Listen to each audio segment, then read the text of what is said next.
Hey, we made it. Oh shoot, I forgot my goats. They're Was that somewhere the over there. remix? I feel like that was the remix. There, yeah, it must have been. Welcome everybody. Yo, YouTube and all that good business. We are back for another live Wednesday evening, 8 o'clock Central Standard Time every week. Myself, no longer Cooter. I'm back to Adam and Charlie from JC3 Cards and Collectibles, and Stuart the Goat. So, yeah, go ahead. Yeah, I didn't even hear it. Did it make any noise? It did. It did. I didn't Oh, turn off the noise suppression though. oh, you're super. Yeah, yeah. Yeah. Um, so one thing that you'll see different this week from previous weeks is I'm sitting further away from the camera because I heard from my spouse that I sit too darn close to the camera. So I'm gonna try this. If you don't see me very well or whatever, give me feedback if it either way. Trust But me, we see plenty of you. so what happens is the bigger issue. I mean, I'm blaming it on her, but it's really not her. So the bigger issue is what happens is I would try to sit up real straight and be in the camera and all that, and then so you're kind of tense up, so you sit in the one spot, and the next day I was just hurting. The back was just So you were complaining to her about your aching back, and she's like, "Well, sit in your nice chair." pretty much. Well, I'm in my nice chair, and I have the little like massage pillow thing like moved up now. But when I had to sit, all straight and be right in the camera, which was what I was doing, that didn't work that well. So now I'm relaxing. This should work much better. We'll find out, I guess. So what's new, Charlie? Oh, just haggling over 20 cents on a card and listing and shipping, man. Listing and shipping. Yeah, that's pretty much the greatest part of our job is the 10-cent haggles back and forth. Sometimes I enjoy it. Sometimes it gets annoying, just like anything I suppose on this planet. Right. But I don't even, and I'm not rich by any stretch of the imagination, but if I saw a card and I wanted it and it was $1.99, I think I would probably just buy it at $1.99, wouldn't you? I would. I mean, granted, I think we all, if you're in this for any amount of time, you know that haggling is part of the game. But am I going to put a lot of effort into $1.99? I might offer you, $1.50 or $1.75, and most likely you're going to take that. But I'm not going to offer you $1, and then when they counter with the $1.75, I'm going to counter with $1.35, and so on and so forth. Yeah, about the only time I see those, especially strange amounts, make sense is when the total comes out with tax, and they're at like $2 with tax. Yeah. So you look at it like, okay, well, I wanna be $2 all in on this card, and that's it. Then that seems to me like it would make a little bit more sense. But yeah, I don't the $1.99 card thing and like, oh, I'll give you $1.75. I'm like, I don't understand that. And it's not like it's the basiest base card either. It's this card right here. So we got a Mosaic Prism, Reactive Prism, Chris Middleton. Like, do we really have to haggle that hard over this card? Yeah. Yeah, I mean, I basically, when I'm assessing those kinds of offers, I basically look at how good is the customer. Have they placed other orders? Did they make offers on other cards? Am I going to be able to bulk ship this stuff? That's basically it. Otherwise, if it's listed at $1.99, they hit me at $1.50, I go back at $1.89 and I stick at that. Yeah. If they decide not to buy it, they decide not to buy it because it's not really worth my time to pull it out of the drawer and pack it and ship it and all that for 25 cents or 30 cents, whatever you get at $1.89. Yeah. Yeah, I hear you. I mean, I think I'm being fair. I've had this card for a while, so I did come down to $1.50, but they still want to haggle, and I'm done with it now. Yeah. So today, well, let's see what has happened to me this week. Well, I bought a huge lot of non-sport stuff. Here's the leftovers I haven't Saw listed yet. that. Yeah. Bunch of promos. I'm going to get them listed in the new store. I picked up a lot of non-sport at the Green Bay show, which is weird because we never find non-sport You there. don't So see I'm a really lot. excited about that. So that kind of covers what I want to do with the non-sport store right now. And then today, one of the guys that works at one of the LCSs in town here, been talking to him for a couple of weeks. He separates out all his base, and he's basically a newer collector, so it's all ultra modern stuff, which is what I need for my kids packs.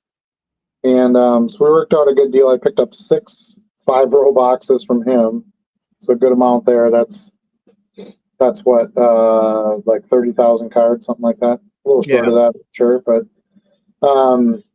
not sleeved or anything, so it's perfect. It's exactly how I need it Yeah. for what I'm going to do. So started digging through those. I found some decent stuff in there, some Otani inserts, some Judge, some Jeter, some Joe Burrow, some a couple of Mahomes, a couple of decent rookie cards here and there. So that's good. At least I found some value to pull out of there too, some parallels and stuff.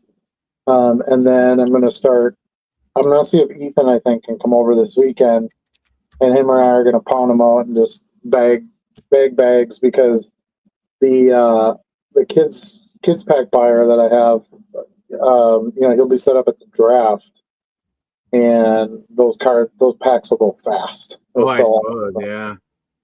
So he has a couple rows left right now, so we didn't do anything right now, which is good because I didn't really have stuff to make a whole box.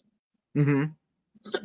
But I'd love to get like 3 or 4 boxes together out of those 6 right up front, so that when he says, "Hey, I need 2 more boxes," or "Hey, I need 3," I can just run them over there, and I'm not trying to put them together. That's the goal anyway. So, yeah. But I got a really good price. It was $35 a box. I mean, you can't really beat that. On a 5,000 count box, that makes it like a half a penny a card, something like that. A little over a half a penny a card, I guess. I think that's pretty solid, especially on ultra modern stuff. There's some stuff in there from some decent brands too, like Limited and Prism, and there's it was decent brands too, which was good. Because shiny cards are always good to put in those packs. Kids like shiny stuff, just like adults do. Yeah. And it also allowed me to kind of pull out some of those premium brand items, which I don't get very often in boxes. Like there's some museum collection in there, and some Ben Baller Chrome. There you go. Yeah, so it's been fun. I got through 1 football box, and I started the first baseball box. Had them all sorted by sport, which is great. Again, perfect for me because I have to do the bags by sport. Okay. Which is how my buyer wants them. So I was like, man, this is going to work out exactly how I needed it. Local, which is always nice. I just ran over to the shop, picked them up. Yeah. Gave them some cash for them. So, because when you're buying that kind of weight, you don't want to ship it or have to go real far to get it if you can help it. Yeah. So I was pretty excited about that because that stuff's harder to find than you think it is. You think like, oh, a bunch of giant boxes of ultra modern base. I should be able to find thousands of those boxes. You don't. I don't. You have to try to track them down a little bit. I can buy out show tables of quarter cards and stuff like that, but I can't afford to put those in kids packs at $1 a pack or whatever that I get out of them. So I try to just try to pick up bulk from a real serious collector who I know is going to have stack of commons and buys decent products. So I got a bunch of baseball. I got 3 baseball boxes, a basketball box, and 2 football boxes. Nice.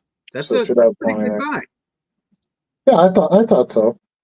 So and he gave me $5 off each box for every 5-row empty 5-row box I brought for him because he Okay. wanted some boxes to reload.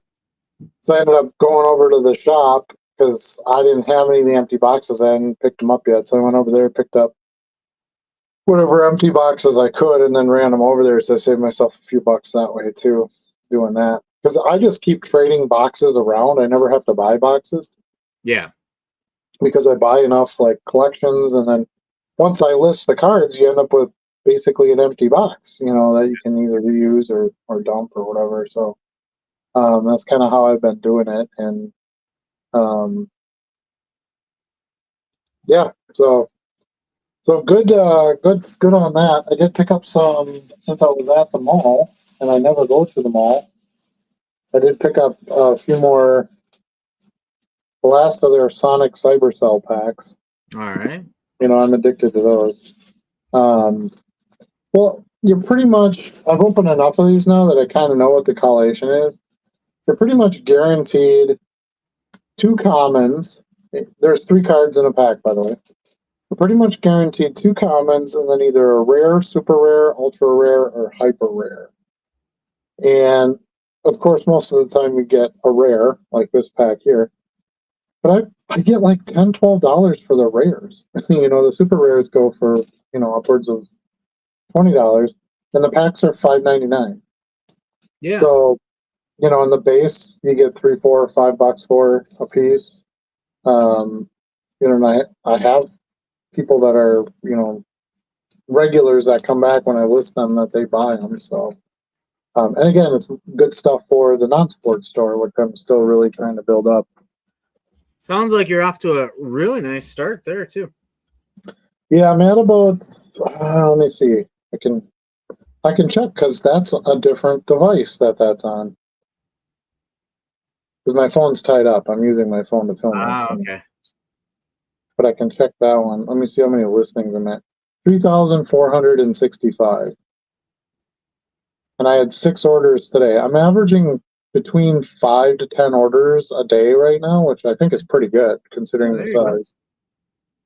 And a lot of it is, it's still small enough that a lot of it is 1 card orders and stuff. But yeah, so I'm just gonna keep pumping that up and keep working on that.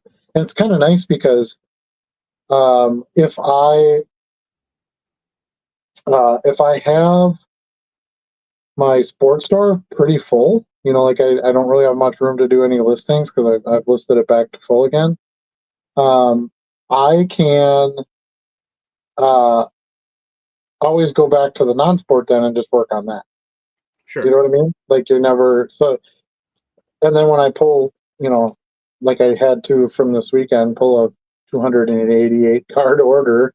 I can spend a day or two then once I'm caught back up and list a bunch of sports cards. So there's always going to be work to do between the 2 of them for sure. And obviously, I have tons of room left in the non-sports store because that's, if I want to get that one to 60,000, I mean, I've got 57,000 to go. Right. I don't know that if I can handle that kind of traffic. I guess we'll find out. But so far, everything seems to be doing good. Just like I've done ever since I started, I'm pacing myself. I think I've said this in the past. I think growing too fast is one of the biggest ways to kill your business. So sticking with that approach, it worked for me building the other store, and kind of nice. The other store really doesn't take that much work now, other than pulling the orders, of course. And because I don't have to list hundreds of cards every day because I've got it full. Right. And then as they sell, I just put some more in there. So I did buy quite a bit of sports cards this weekend too at the show. one of our favorite dealers who often has dime and quarter boxes. I can't think of his name. I stink at names, so uh, it's no offense to anyone, but you'd know who he is as soon as you saw him. Well, you saw him because you came over by me when I was digging through the boxes. But Okay. anyway, always has really really good 10-cent boxes. You know, big star players, Montanas and Emmets and Berries and stuff like that. So picked out some big stacks of that. Got some baseball out of there too, which was good. I really wanted to get a lot of baseball. And then he always gives such a heck of a deal. You know, I think I had 120. I ended up with like 110 or $120 worth of cards between quarter and dime cards, and he gave them to me for $80. I mean, how can you beat that? You know, you're Yeah. looking at 6.5 cents a card, 7 cents a card on the dime cards. Well, actually, it's less than that, right? That's like 6 cents a card because it wasn't quite half price. But I mean, that's just Joe Montana, you know, inserts for 6 cents. Like, I don't know. I got a bunch of Jeters, a bunch of Griffies, you know, stuff like that. Because here's the thing that where I'm at, okay, versus where probably a lot of you are at that are watching this. I get orders of like 40 Ken Griffey Jr. cards at one time. Well, if you have 200 in your store and 40 of them get ordered, that's a good hit, you know. So there's those certain players where I just have to keep reloading. I had somebody yesterday buy 10 copies of 3 different Tom Brady cards. So he bought 30 cards, and it was only 3 different cards. But, you know, 10 copies of each. And it's like, geez, you know, here you sit with 10 copies and you think, man, I'll have these forever to try to sell. And then whammo, they're all gone. So as you do this, you know, longer and you build up those customers and you have good coupons out there and all that stuff, and you know, a wide amount of stock, you know, you're going to get those orders that just kind of clean you out a little bit. A 288 card order is huge. Yeah. You know, it's kind of nice because I could box them. You know, I didn't have to use real packaging or anything. And it's funny how, like, if I have 20 cards, it costs me like what, $4.50 or something like that because you have to send that, you know, Crown Advantage. But if I sell 288 cards, put them in a box, it does way more, obviously. But the cost to mail those was like $6 and some money. It was only like Yeah. $2 more. You know, so it's like you get to this threshold where it's like, yeah, keep buying, keep buying, keep buying, because you literally have no extra cost, you know, going into any of that. And really no supplies other than sleeves, you know, because if you fit them all in a box, you know, you're not buying any extra top loaders or anything like Yeah, that. So, exactly. yeah, I mean, you take 288 cards and you throw them in a box. That saves you a lot on, you know, burning through these things so darn fast. But yeah, you're still getting, you know, you're still getting the numbers that you need. So anyway, so that's kind of the focus this week. I had a lot of really cool non-sport cards in these lots that I bought. Here's some Shrek cards. Who doesn't like Shrek? I got a really cool and lenticular flubber card. I'll show you some of the ones I listed. There's these Blade ones, bunch of different characters from. Do you remember Blade, the TV series? I mean, I think most people remember the movies, but here's the Yeah, TV series. I'm more familiar with the movie. I don't remember a series. Yeah, they had a show on in 2000, like 2007, 2008. I don't know, like FX or something. Spike TV. Spike TV. That's how old it is. I mean, who watches Spike? I don't even think Spike's around anymore. I don't know. But it's just kind of like phone card looking type cards. Yeah. Which I hadn't seen before, so that was kind of fun. And I got some Toy Story promo. So these are all promotional cards, no base. This really cool lenticular flubber card of That's cool. Robin Williams. The Osbournes, remember the Osbournes? Yeah. Ozzy. So yeah, really, really fun stuff, easy selling type stuff. So I'm always happy when I feel like I get to the point where I need to order that kind of thing because it's one of my favorite things to buy. So that was 228 cards for $102, I think, shipped, something like that. Okay. So it was like 40 to 45 cents a card. Which when you're buying this stuff, that's a pretty good price because Sure. I'll get like $4 to $5 a piece for the cards, so you're gonna get a pretty solid return. Like here's Doctor Who, Kung Fu Panda, this nice foil Lord of the Rings Frodo, Roswell. Do you remember Roswell? Yep. That show. Conan, kind of the comic version of Conan. Scooby Doo.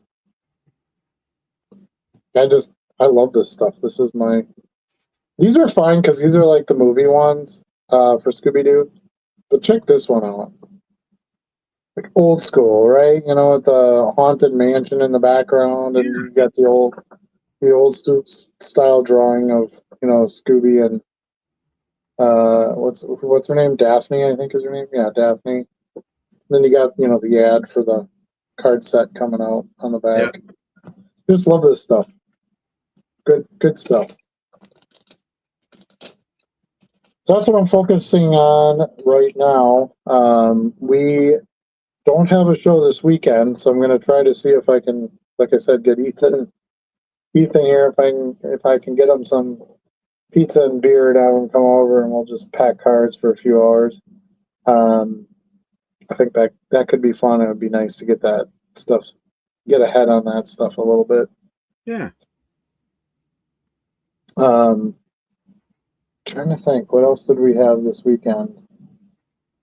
Well, you have the scanner right now, so I'm kind of strapped on like how much I can get really listed anyway, because I got to do it all by hand. But I got plenty of shiny stuff. These are really cool too. This was a set. I think I showed you these. Well, they were in the pickups video. If you watched the pickups video, but these chrome cards. I mean, look at that Santa Claus. There you go. These I've are had from a little run on Santa Claus the cards. Brothers. Yeah, Santa Claus stuff always does well. These are kind of fun too because there's a bunch of cards from like Christmas Carol in here. It's like here you've got the Ghost of Christmas Present. He's got all the stuff all around him, and then I don't know. It's kind of hard to see, I guess, trying to hold it up on here, but yeah, they're a lot of fun. I like getting different type stuff. I got some Saturday Night Live stuff to list. I listed the Axl Rose card already, so I wish I had some Chris Farley stuff, but I don't have any right now. It's something I might want to pick up. So what are you focusing on right now as far as like buying and sorry, one more thing. The other thing I'm doing is I had bought a big lot of numbered baseball, football, basketball stuff a few weeks ago. Yeah. And so I have those things on my table for tomorrow. Now, what I do with these, they're no-name players for the most part. Like here's Stephen Tuitt. I don't even know who that is. This is a 2014 Prism, and it's the team logo silver, so it's got like Steelers all over the sides of it. Yeah. And it's numbered out of 50 up there, but it's a no-namer. So what I do with these is I actually auction them. So these will be my auctions I'll be listing this month, along with some ones that I relisted that didn't sell last month. Yeah. And I'll just start them at 99 cents, 99-cent ship to make sure that you're not losing anything on it. I did that with some baseball last month, which was odd. I should have done football last month. I don't know why I did baseball, but probably because that's what I had at the time. I think I'd pick these up after. But anyway, I did that and sold a whole bunch of them. So I think that's a great way to do it if you can get this stuff cheap enough. I mean, I paid like $50 for a 2-row box. I probably got like, I don't know, 20 cents into each one of these or something. Okay. Actually, probably not even that. because that's a 1,600 count box, right? The 2-row, the shoe box. So if you take, 1,600 by $50 is what I paid for the box. Where's my calculator in this thing? I'm using a device that I don't normally use. Let's see. It's gotta be in here somewhere. Oh, here we go. Maybe. I can't do that kind of math in my head. It's too much pressure. Well, we're live on TV.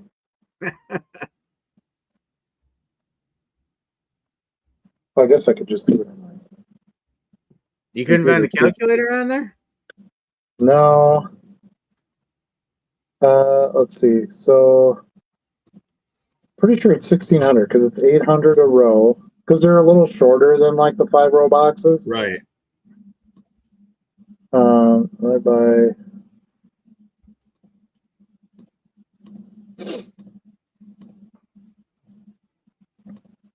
All right. That's 2 cents a card. So, because I was like 20 cents, it sounds like way too much. And it was. So, even if you figure, for argument's sake, because some are thicker and they're sleeved, you don't quite get 1,600 cards in there.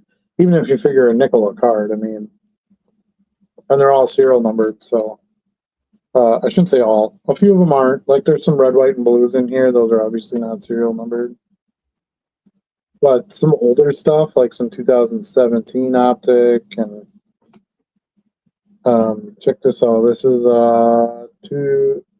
2005 Bowman's Best, the green parallel. Okay. This is good stuff. Numbered out of $7.99. Look at the giant numbers on the back. Yeah. I kind of miss the giant numbers sometimes. Yeah. And this is Brock Berlin. He was a quarterback, apparently, for the Dolphins. I remember him. Here's another one, same set, but it's the blue parallel. This is Madison Hedgecock. Never heard of him, for the Rams. And again, same thing, giant ass numbers on the back there out of $13.99. So it's stuff like that, but that's like perfect for little auctions. You know what I mean? Yeah. And if you think about it this way, 500 free auctions a month. Even if you only sell 60 cards out of those 500, that pays your store fee. So, if I sell this stack here, my store fee is paid for the month. Anyway, go ahead. I interrupted you. I was going to let you start, and then this thought came to my mind. So, we're not very organized tonight. We don't really have a plan. We're just shooting off the cuff. So, I think you were asking me what I was working on and what I was kind of picking up at the show. So my focus, one, I'm really getting kind of anxious for Top Series 1. I'm kind of excited. I'm a baseball geek that way anyway. It's kind of my bread and butter card collecting days. And I'm a Topps purist at heart, even though Adam has opened my eyes to, Panini, unlicensed trash and stuff like that. So what? Maybe you buy trash. I don't. So I'm getting anxious for that. I did a little work on the pack odds and kind of planning out, what I'm looking for when this set comes out. I am in my wild card Wednesday of the week. So the Wednesdays are the days where I kind of pick the big three and non-sport and stuff like that.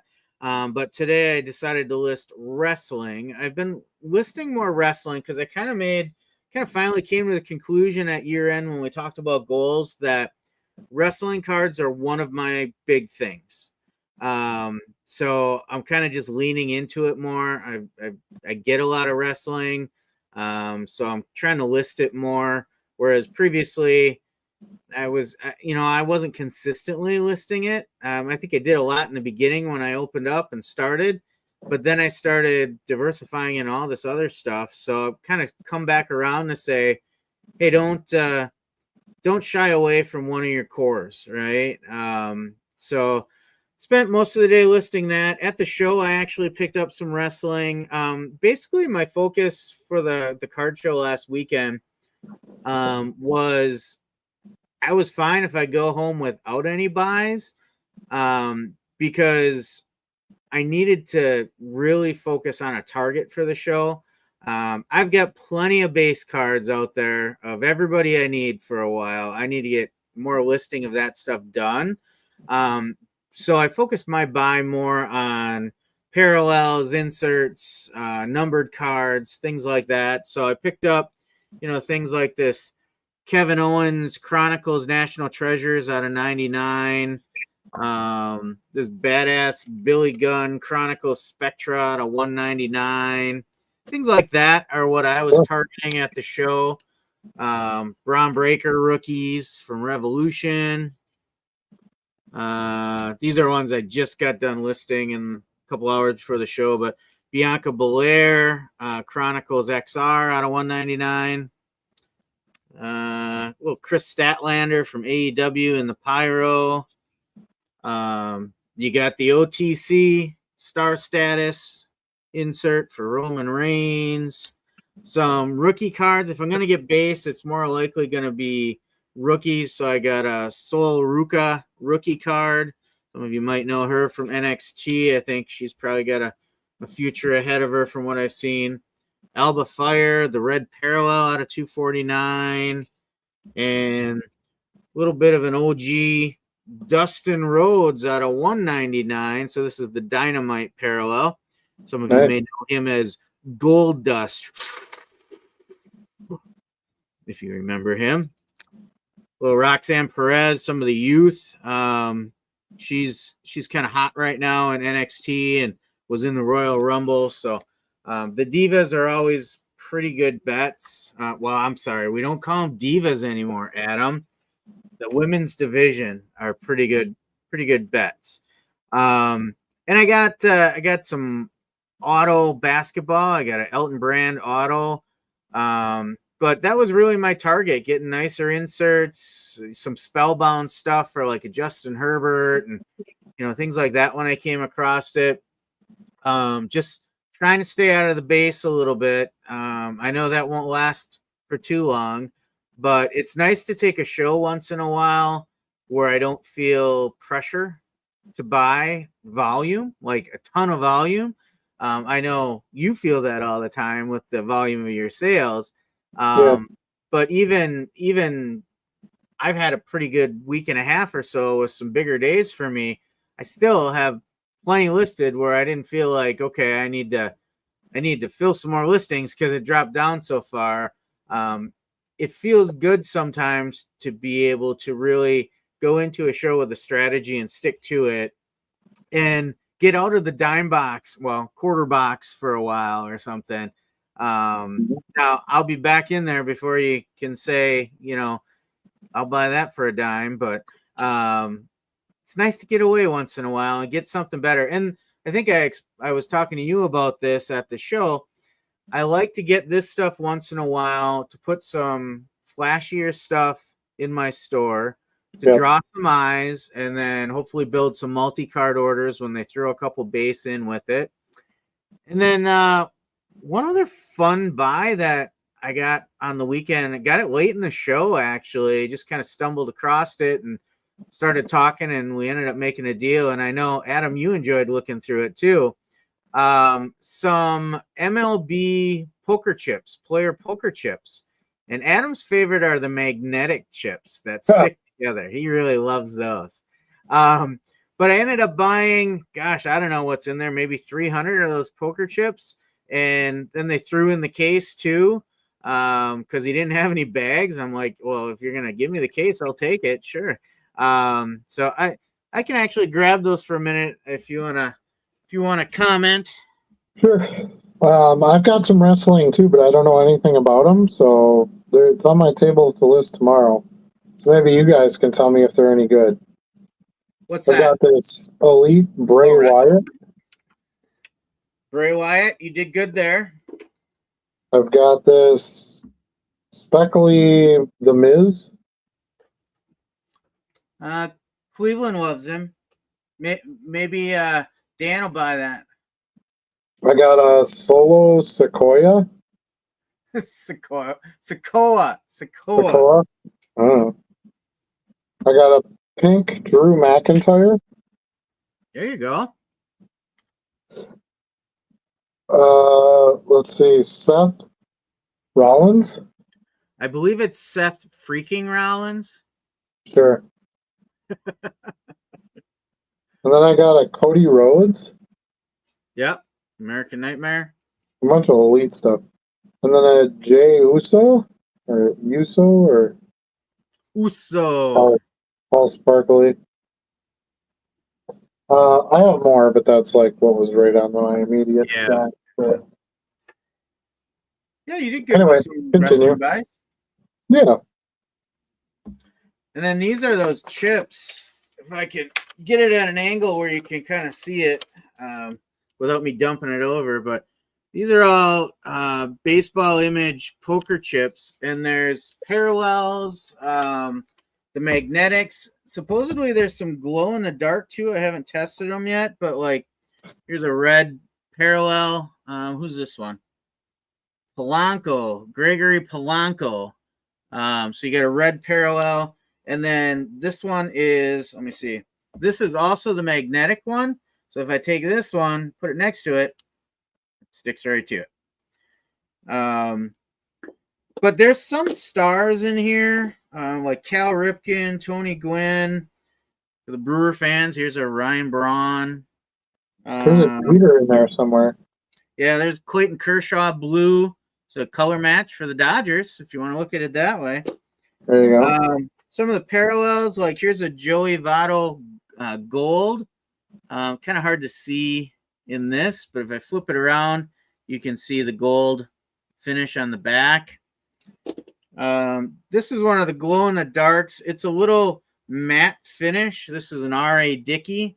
And then the back has this kind of matte finish. I don't know. Maybe if I hold it up to the light for a second and then turn the lights off, maybe it'll glow. I can't believe I haven't tested it yet, Adam. Yeah, what the heck is wrong with you? I don't know. It's kind of crazy. Let's see. So yeah. It's too bright in front of the camera. Yeah. But I held it under the table when I turned the big light off, and this whole back glows. Let me see if the front glows too. I don't think the front glows, but maybe I'll be pleasantly wrong. Have you listed any of those yet? No, I haven't. Yeah, just the back glows. This centerpiece, see the white? That's what glows. So Gotcha. a little luminescent. Here's a silver parallel. You can see shiny silver on the back. This is, Jay Bruce. What else we got in here? So just something different, right? Like that's kind of what got me on it. I didn't come across this before. I'm like, oh, well, I'll go ahead and get that. Here's a Zach Greinke black. So, are any of them serial numbered? Serial numbered? Yeah. I didn't notice anything yet, but I also haven't, gone through each single chip yet. So we'll see how this does. There's David Ortiz. Well, that's a magnet one. Yuck. Yeah, there's David Ortiz. I don't like the magnets. Verlander. A couple more Clayton Kershaw. So I don't know. I gotta kind of think about how I want to list these. Here's a base Bryce Harper. So how are you gonna ship them? I should be able to ship these ESE in a bag. Yeah. Yeah, that's kind of my first thought. I also you could even just slide it right into a card saver. So what I've done before with the Pogs is I will just tape the Pog to a little piece of cardboard and put it in the envelope. That's it. Yeah. Gotcha. Little Holiday, Adam Jones gold, John Danks. I think we saw an Ichiro in here too. So, decent names. I also thought maybe do I package some up in a lot, right? But then I would probably I'd have to do enough to make it a price point that makes sense for ground advantage, right? Yeah.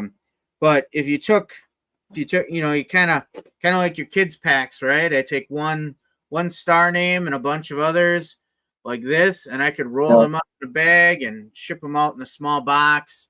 I don't know. We'll see. I haven't even looked at what kind of market really is behind these, so more to come on that. Yeah, I don't know. I've thought about doing lots and obviously not poker chips, but cards. But I still kind of don't like the idea because you just lose so much money by trying to sell stuff in a lot. Yeah. Um, I like to. This is the way I look at it. I list singles, and then I offer discounts on quantity, so people can kind of build their own lots. Yeah. Right. Now, I get the theory behind the lot is it's a way to unload some cards that maybe don't sell well. Mm-hmm. But I don't know. I still think you can get that with just having, a good coupon offer. You'll get those sales. Yeah. So, And these poker chips, I guess I kind of thought too, like even if I don't find a market for them, they're kind of cool to me too. And even if I don't sell them on eBay, it might be something that I turn over on my table at a show. I think if I recall, I paid $20 for the chips and the case all together. So it seemed like, really not a lot of risk there. I would have bought them. Yeah. So, Yeah.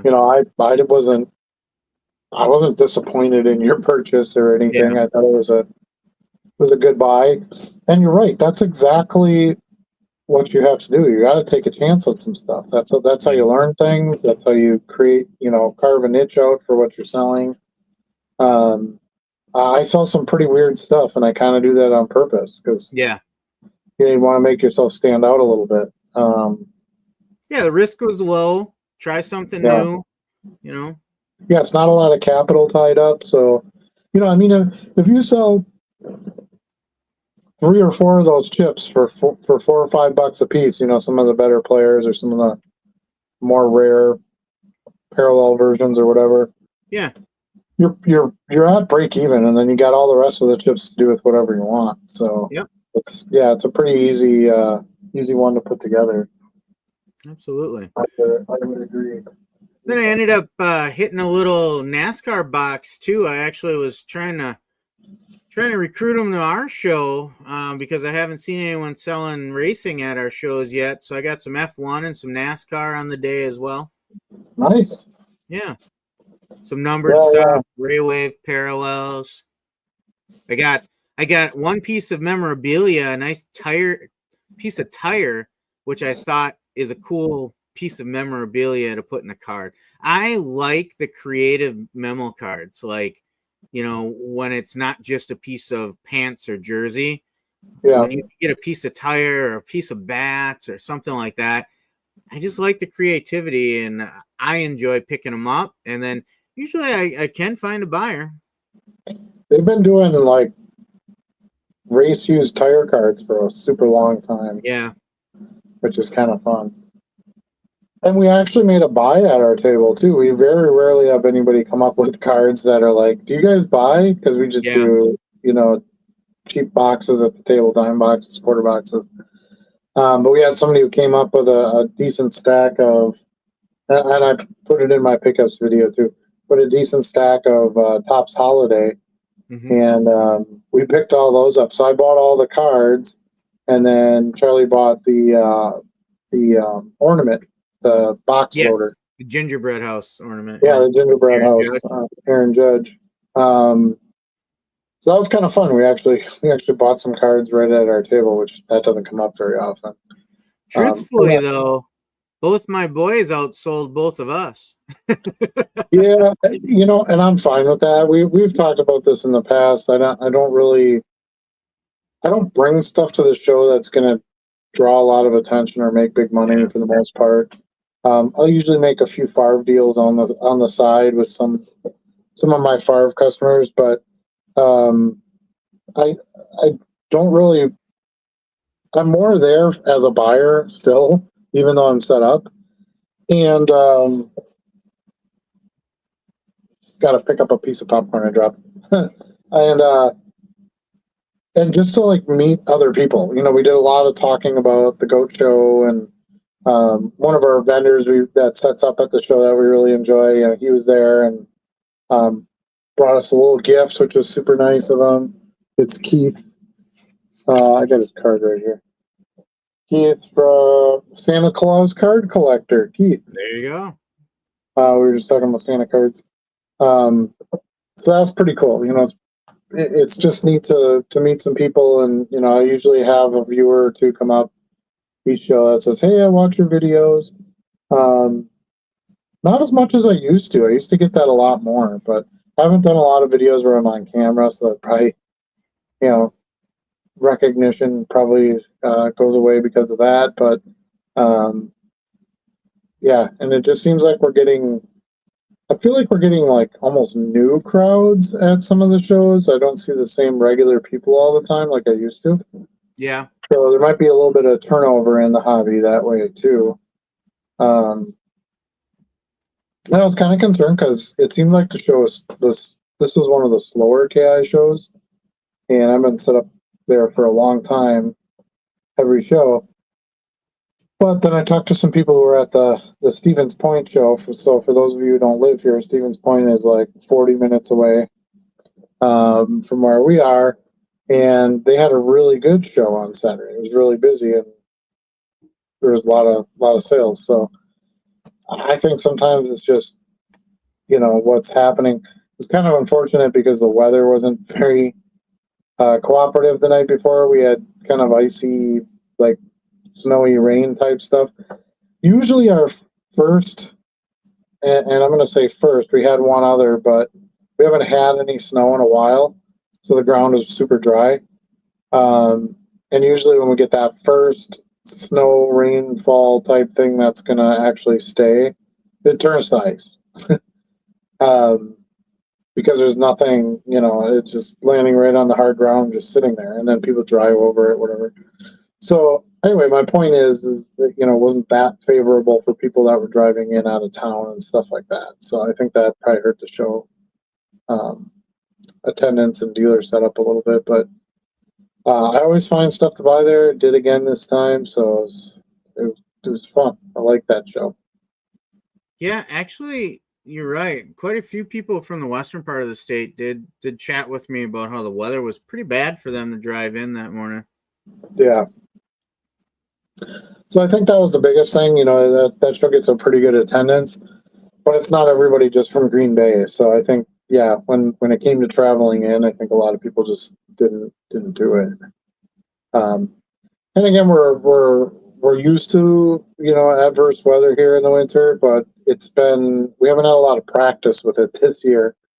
So I think a lot of people were like, I haven't gone out and spun around corners in a while. I don't know that I want to make a big trip to a card show. And it's a card show, right? You don't have to go. It's free admission. You don't have the price of a ticket tied up or anything like that. It's like you can make that call, late Saturday night and go, yeah, I'm not going to the show tomorrow. And it's not really gonna put you off. Right. But anyway, so yeah, made some good buys. I got a lot of stuff to list, which isn't weird. I always have a lot of stuff to list, but I like having boxes of stuff laying around where when I want to list stuff and I have room to list stuff, I can just grab a stack and go. I think that's good. I remember early on, even when I went full time, I was like, I don't have anything to list right now. I got to get to a show. And Charlie's right. You end up feeling this pressure that like, hey, you gotta do, buy stuff at the show. I don't feel that anymore. Like even if I want to go for a few weeks without going to a show, I can just do that. So um, that's the nice thing about buying some of those bigger collections, lots, dealer tables out is that you're going to have enough stuff sitting around. Yeah. And now I got 6 boxes of space to deal with besides, so that'll be enough to take up the room on my box shelves in here. But I got another couple rows done in my unskewed section of the cabinet, so that's getting pretty slim now. I just have 2 drawers and 2 rows left to go, and then everything is bagged and numbered, which will be huge. Nice. Just haven't put a focus on it. But sales have been so busy since November, basically, that I've just been focusing on getting stuff listed and getting stuff shipped, and Yeah. not really dealing with that type of maintenance. And it'll probably be a couple of months yet before. I hope it'll be a couple of months yet before sales slow a little bit, and then I can focus on that stuff a little as well. Try to get that done. But yeah, I was shocked because I had just moved all my bags forward on like Thursday of last week, and I had done a bunch of listing because I had the tail end of the week there with the scanner, so I was just ripping a bunch of stacks of stuff since I had a lot of scans left to go. Yeah. So I ended up with just bags and bags and bags on my table. And I'm like, oh, I'm gonna have to do a row of this stuff and get assigned SKUs to it so that I can get that out of the way and get these bags put away. And I started sliding bags forward, and I ended up with like 2.5 rows. Nice. Yeah, empty. Just from pulling cards and sending them out. So the demand for like more and more space is not there like it once was. I'm turning the stuff over, and then and same with this. I've got all these older bags now that only have like 2 or 3 cards in it. This one's got a few more, but this one's got like 3 cards in it. So I start. Is that Grushka? Yeah, it is. Grushka. It's a bunch of Allen and Ginter stuff. I buy a big lot of Allen and Ginter pretty much every year just to get the weird stuff. But it's got this one. It's got Morgan Murphy, whoever that is. And then this Monty Hall. I remember Monty Hall. Oh yeah, Monty Hall. Fresh your luck. Yep. Big bucks, no whammies. Ma'am Biney. I don't know who that is. This is she a skater? Looks like speed skater. Speed skating, yeah, speed skating. I got this Nico Landeros. He's hockey, I guess. Don't know and that name. Jalen Kauf, which is skiing. But clearly I sold a ton of the other weird ones because this is all I have left. So, so I've got like 4 or 5 packs here that just got super thin that now I'm turning over. This one didn't get that thin because the cards are thicker. That's those midnight, ones from Composite. But it only had 4 cards in it. So I'm like, that's enough for me. I'll pull those because having just 4 cards is kind of annoying in a bag. So that's been good too because I reuse these bags, of course. So now I'm not like constantly buying bags. Yeah. To get them bagged up, I pretty much always have a couple bags coming out that I can just build a new bag around. So saving a little bit of expense there. I mean, those bags are what, like 4 cents a piece or 2 cents a piece, or it's nothing worth writing home over on your savings, but I'll take it. Any little bit helps, especially when you're multiplying that by a couple hundred at a time. Yeah. So, but I'll have to get more bags now anyway because I'll need them for the kids' packs. So one way or another, I'll be buying them. I did just have an auction end, and I sold one of the new Wildcard Decades cards. Oh yeah, which one? This will be a good one. We'll see if you know who this is. Tracy Bingham. Ooh, the name sounds really familiar. Tracy Bingham. She is a TV Model? star. What's that? Okay. I was gonna say a model. TV star that co-starred with the Hoff. Oh, Baywatch. Baywatch, you got Yeah, it. she was a model though too, Yeah, she right? probably was a Yeah, model. yeah. Yeah. Yeah, she probably, why not? I mean, if you got it, put it out there, right? I mean, that was the name Yeah. of the game.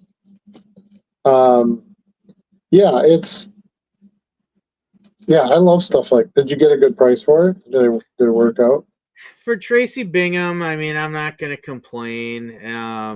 It was essentially $10 shipped. So, Okay. I Is mean, that I what you don't were? know that there's a big market for Tracy Bingham out there. Yeah, I don't know. Yeah. And I did on my auctions for these wild cards, I do charge like $4.25 shipping on them for the buyer to pay. So, Yep. so I don't have to worry about that. Yeah, Especially when I'm doing auctions, like I don't want to sell it for $2 and have to spend $4 to ship it. So I was just gonna say that. Anytime you do auctions, you got to have shipping built in there or added on for sure. and they're sealed in those cases, so I have to Yep. ship it ground advantage. So Yep. Yeah, in a way that's kind of annoying. yeah, I've sold a couple other ones already, but they were buy it nows. Like I sold, I think it was Debbie Gibson moved already. Maybe one other one. Yeah, I mean, they're not like super hot movers, but they all go eventually. Yeah, I did have people. Lots of people stopped and looked at the Chevy Chase auto that I opened from that set. Yeah. Didn't get a buyer, but I also had it marked with an I don't want to sell it price. So I What'd you put it at? A couple think I hundred? had 100 on it. Yeah. Yeah. And it would probably go for like 80.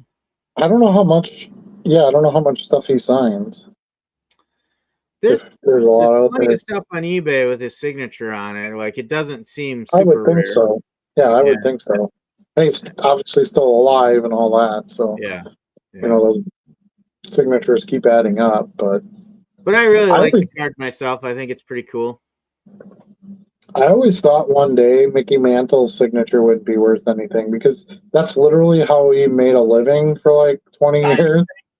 Yeah, he would just sign stuff. He was one of the first guys that would like just show up at every baseball card show, under contract, and he would sign anything.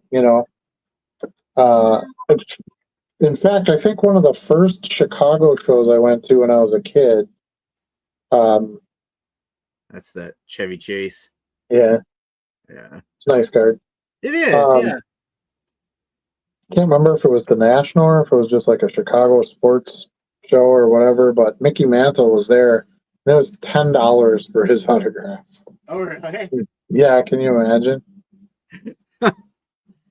I saw a Jeter card the other day with Mickey Mantle in the dugout and George Bush in the stands behind him. Yeah, I've had a few copies of those. It's a like a short print parallel Yeah. of a base card. They do pretty well. I think I was getting like close to $10 a piece on those. Yeah, that sounds I've right. gotten some in lots, believe it or not. I was buying I buy a lot of Jeter lots, and I caught it one day. I didn't see the Mickey Mantle right away, but I saw George Bush. And I'm like, George Bush was in the stands? I don't remember that. You know how you see a card,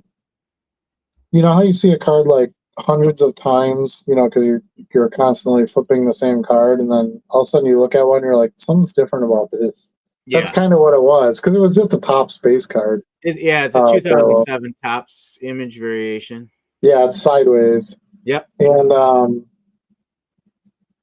yeah, I remember like looking, just quick glancing through the card, and I'm like, something looks different. And I'm like, well, I don't remember George Bush being on there. And then, yeah, Mickey Mantle's in the dugout. So yeah, it's an amazing card.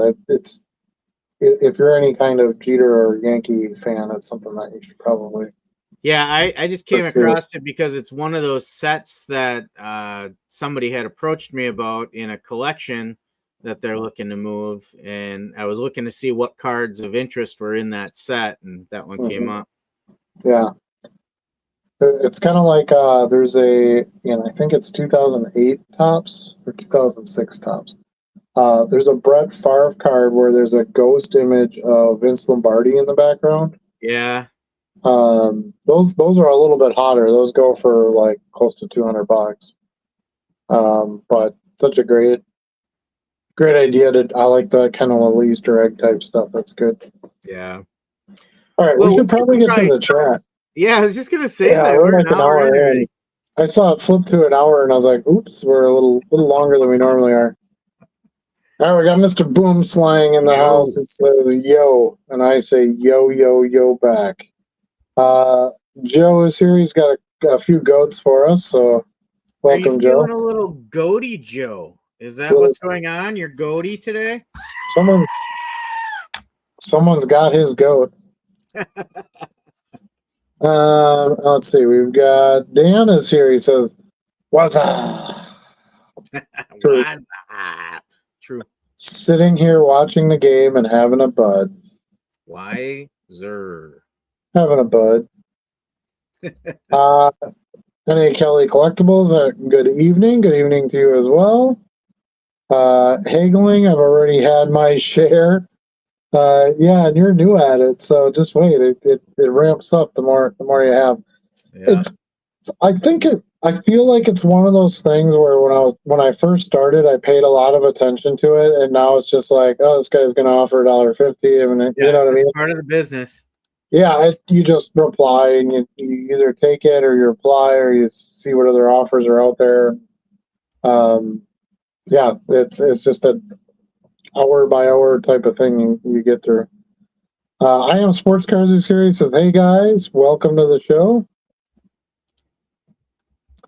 Surprised to the attention 2001 WWE Diva cards are getting on eBay. Keep an eye out for those guys. Yeah, so we had a couple of big returns at the Royal Rumble that probably have something to do with that. I mean, 2001 is a little bit older, and I don't think we had anybody from that class come out, but big returns to spike some divas in the Rumble were Charlotte and Alexa Bliss finally made her long anticipated comeback. So hopefully all those cards I've been stocking up on of hers will start moving.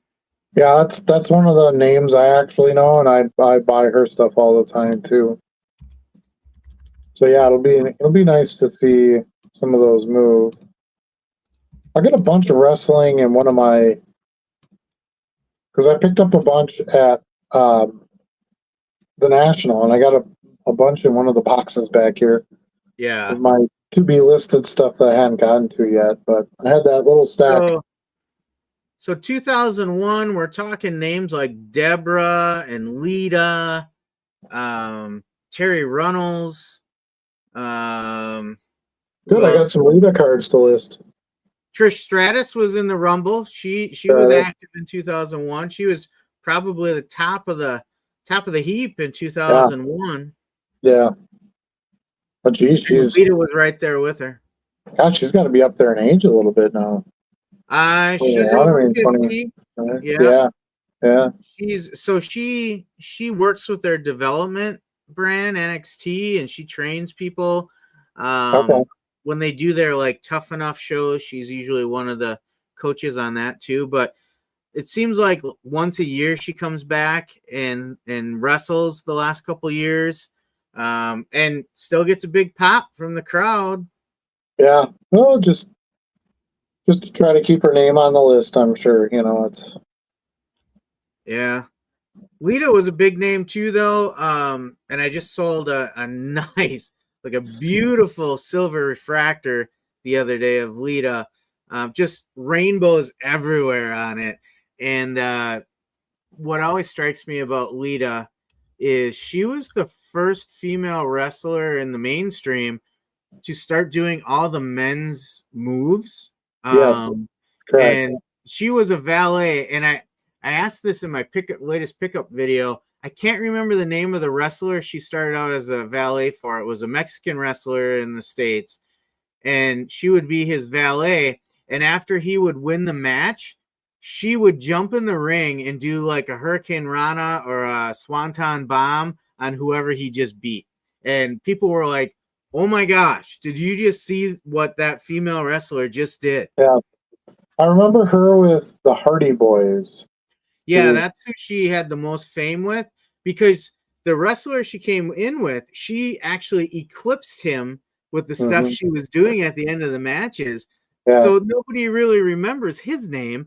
And then she went on to be with the Hardys. And then she had the affair with Edge in real life. And that caused all this tension between Matt Hardy and Edge and all kinds of drama. Fun stuff. Yes. So as you can see by my excitement, that's why wrestling is one of my big categories in my store, because I actually have passion for it. Yeah, it seems to be rising in some popularity again. Yeah. Wrestling has always kind of had a NASCAR kind of feels like that too. Yeah, there's some talent at a time. The storylines are good, and then it just sort of fades away a little bit. And,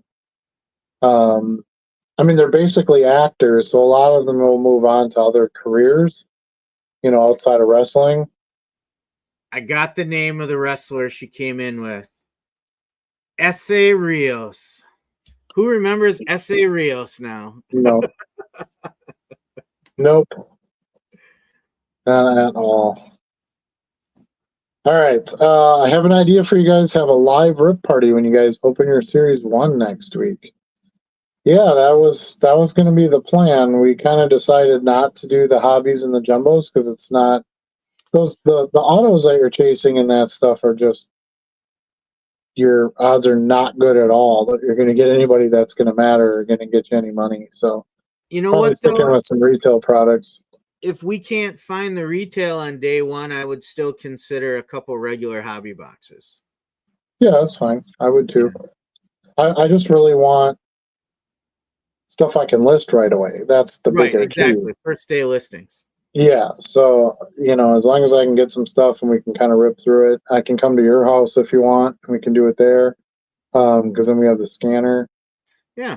And I got the 2 desks, so it would probably be easier for like live and stuff. Yeah, exactly. Yeah. So yeah, I think that's going to be the plan. Stay tuned. We'll see. It'll be on this channel if we do it. So, but yeah, that was kind of what we were thinking we would do. For $5 off per 5 row, I'm sitting on 850. What kind of a deal would you think? 850 boxes? $850 worth of boxes at $5 a piece. Oh, right. Yeah, I would probably take those off of your hands if they were cheap enough. I don't need the boxes as much as I need the cards, which is good. It's a good problem to have, but yeah, you got a lot of listing to do, my friend. You just started, so you keep working those boxes. When you get one empty, let me know, and you can sell them back out. I found some people would take the box because obviously you have it put together, put cards in it, and then when they would resell the box, they would just break it back down again. Okay. And then you can ship it as a flat that way. So there is a way to do it. John says 3 cents a card, math whiz. Thanks. I probably should have read that earlier, but yeah, I was estimating around 4, so I wasn't too far off. Hope you all are doing well tonight. We are. Thank you so much for joining us. I too love a race tire card. I have a National Treasure booklet of a jumbo race used tire. Still has that wonderful rubber aroma. Right? I got to see if I can find that card while you go through some more. Are you going to sniff it? Because yes, I am. Oh man, things are getting weird around here. I limit myself to 1 show a week. I made it to Stevens Point and skipped the Green Bay show at the KI. Yeah, I understand that. I wouldn't go to 2 back-to-back either. I do this for a living, and I still don't do that. I try to go to 1 show every 3 to 4 weeks because it is my favorite way to get inventory, and I can generally buy enough that that kind of ties me along with other stuff that I have to list and get that stuff processed, before I go out and try to buy anymore. Yeah, I just ended up going back to back, but that was only because I forgot about the Green Bay card show we were setting up at normally. Yeah. Well, normally it's on a Saturday too, so I think that probably threw some people off. They're like, "Oh, it's on a Sunday? Oh, I thought it was on Saturday." So, that I'm sure that had part of the problems. Found Treasures is here. He says mahalo. Mahalo to you as well. Oh, Johnny, evening fellas. What's good in the hood? Nothing really. I mean, just listing and shipping and listing, right? It's living the dream that way. I was telling Charlie before we got on the show here. We had bought a new vanity for my daughter's bathroom. I mean, it's like guest bath, whatever, but it's basically her bathroom. And so I ordered it a couple of weeks ago, and of course, it has to be shipped. And we had this super mild, awesome weather for like ever until 2 days ago. We got a couple inches of snow, and it's dropped down to like sub 20 temperatures. And of course, that's when the vanity got delivered, was yesterday. right in the So middle of the snow. yeah, my plow guy beat the delivery by just a couple of hours because he got all backed up. But we did get plowed out, and then my delivery guy was able to take it up. I have two driveways, so he was able to take it up the flatter driveway and get it right in my garage at least. But with the stone countertop, you don't want to leave that out in the cold because it can crack. It makes adds the fragility of the stone. So Fragile? fragile. So then it was like, oh, we got to get it out of here. And then to top it all off, I only have a 2-stall garage. So then to add to that challenge, we're supposed to get some more snow like tomorrow night, and so I want to bolt the cars in the garage because otherwise it's a pain when the plow guy comes. You got to go move a car, have him plow, move it back. Yeah. So it was like, okay, well, we got to get this in the house. Now it's motivating to do that. Well, that's great, but now I have the giant box and the pallet that it comes on and all the styrofoam, and the strapping and all that stuff. So I was like, man, so spent a couple hours today just picking up the garbage from it. So it doesn't sound like it's a tough process, but it's a big process. And then, a couple of weeks ago when we started getting it ready, you have to cut the old one out and get that out of there and taken somewhere. And yeah, so. But anyway, it's in. It looks great. Got to hook up some plumbing and do a few things, but it's going to work really well for her. I'm sure you guys were all very concerned with our guest bathroom situation, so I thought I'd let you know. I'm here for you. Lofi says there is a great video of Kane in a support group reflecting very calmly about all the WWE storyline events of his life. Have you seen it? I have not, but I can only imagine. Yeah, I'm sure he's very heartfelt in it, and enjoying. Kane's actually a good dude. He's like a pretty I'm sure. Normal I'm sure dude. most of them are. I couldn't fathom when Doink the Clown walked past me because I had front row seats for a pay-per-view in Milwaukee. And when Doink came by, I had to like honk, you have to honk his horn or whatever. And he smelled really good. I'm like, how is this possible? You're like this greasy, loafy clown dude. And he smelled amazing, like aftershave and, all that stuff. I was like, wow, that's crazy. So you had to ask him what kind of cologne he wore? No. I was just surprised. I expected everything in there to smell like a, hockey locker room, but it didn't. No, that was also before he wrestled, of course. But yeah, it was interesting. That's what I remember the most from that event because I don't know any of these guys. I do remember who's the Woo guy? Ric Flair. Yeah, he wrestled that night, and that was like a big deal, I guess. Maybe he hadn't been around in a while, or he wasn't supposed to wrestle. I don't follow the storyline stuff, but I remember when he came out and did his little woo thing in the like walk down path thing Yeah. to the ring. Like people went nuts, and I was like, hasn't he been doing that forever? My buddy who got the tickets, I went basically to support him. It was something he wanted to go to. But he was like, but that's Ric Flair, and I'm like, okay. And so I guess that was kind of a big deal. So One of the greatest of all time. I guess, yeah. I got to keep the chair. I still have the folding chair in my. That's what you pay for. Yeah.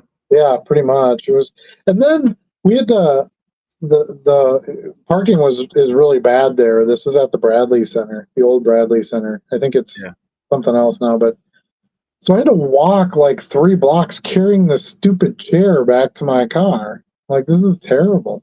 Like at least yeah, I was gonna say at least we're safe. No one's gonna approach you if you're carrying a folding chair. But yeah, I think he paid. I didn't pay for the tickets. My buddy paid for the tickets, but I'm sure they weren't very cheap. No. So I was like, well, I can't leave the chair behind. And it's a nice chair. It's got a nice padded seat. And it has the name of the event on it. Do you remember what it was called? I don't know which pay-per-view. Let me go. I'm gonna go grab it quick. You entertain. Oh, I've seen it. Yeah. So I did find. I don't know what event it's from. I did find the tire relic, Casey Kane tire relic here. I don't know. Does it have a smell?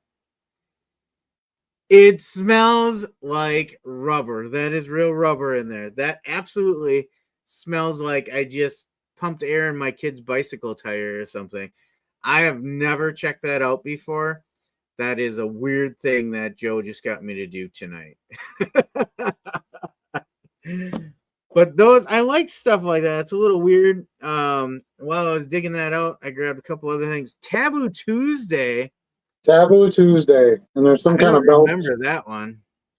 The heavyweight belt is on here. Taboo Tuesday, October 19th, live at Bradley Center. What year was that? Oh God! Well, it has Time Warner Cable on here, so that was a while ago. I don't know. It looks like there might be a year over here. I just like the chair. It's got this WWE back on it up here. Yeah.